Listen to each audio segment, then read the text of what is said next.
তানজিদ হাসান তামিমের সেঞ্চুরিতে আগেই জয়ের ভিত গড়েছিল চট্টগ্রাম ওয়ারিয়র্স। বাকি কাজটা সুনিপুণভাবে সারলেন বোলাররা। ১৭৫ রানের বড় লক্ষ্য তাড়া করতে নেমে বিনুরা ফার্নান্দো, হাসান মুরাদের বোলিং তোপে তাসের ঘরের মতো ভেঙে পড়ল চট্টগ্রাম রয়্যালসের ব্যাটিং লাইন আপ। একপাশে ফাইনালে চট্টগ্রামকে ৬৩ রানের বিশাল ব্যবধানে হারিয়ে বিপিএলের দ্বাদশ আসরে নতুন চ্যাম্পিয়ন হিসাবে মুকুট পরল নাজমুল হোসেন শান্তর রাজশাহী। ১৭৫ রানের লক্ষ্যে ব্যাট করতে নেমে ১১১ রানে গুটিয়ে যায় শেখ মেহেদী হাসানের দল। এটি রাজশাহীর দ্বিতীয় বিপিএল শিরোপা।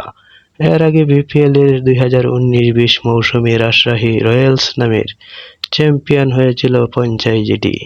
এদিকে বিপিএলের ইতিহাসে সর্বোচ্চ ৪ বার চ্যাম্পিয়ন হয়েছে কুমিল্লা ভিক্টোরিয়ার্স। ৩ বার শিরোপা জিতে ঢাকা। রাজশাহীর সমান ২ বার করে চ্যাম্পিয়ন হয় বরিশাল, আর ১ বার শিরোপা জিতে রংপুর রাইডার্স।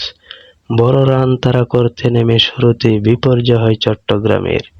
ইনিংসের তৃতীয় ওভারে ম্যাচের নিয়ন্ত্রণ নিয়ে নেয় রাজশাহী। লঙ্কান পেসার বিনুরা ফার্নান্দো ওই ওভারে তুলে নেয় ২ উইকেট। ১০ বলে ৯ রান করা নাঈম শেখকে বোল্ড করার পরের বলেই মাহমুদুল হাসান জয়কে তানজিদের হাতে ক্যাচ বানিয়ে ফেরান তিনি। এরপর পাওয়ার প্লে শেষ ওভারে আক্রমণে এসেই তিনি ফেরান হাসান নওয়াজকে। ৬ ওভারে ৩ উইকেটে ৪১ রান তুলে তখনই ব্যাকফুটে চলে যায় চট্টগ্রাম। মিডল অর্ডারেও ১০ অব্যাহত থাকে।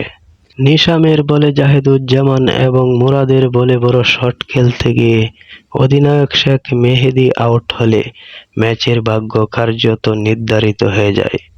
১২ ওভারে ৫ উইকেটে ৭২ রান তুলে থুকতে থাকে চট্টগ্রাম। সতীর্থদের আসা যাওয়ার মিছিলে এক প্রান্ত আগলে রেখেছিল ওপেনার মির্জা তাহির বেগ, কিন্তু দলীয় ৯২ রানে তিনিও হার মানেন। ৩৬ বলে ৩৯ রান করে মুরাদের বলে মুশফিকুর রহিমের দারুণ স্টাম্পিংয়ের শিকার হন তিনি। শেষ দিকে আমের জামাল এক ছক্কায় ৮ রান করে নিশামের বলে বোল্ড হন। ম্যাচের ১৭তম ওভারে ফিরে আবারও জোড়া আঘাত হানেন বিনুরা।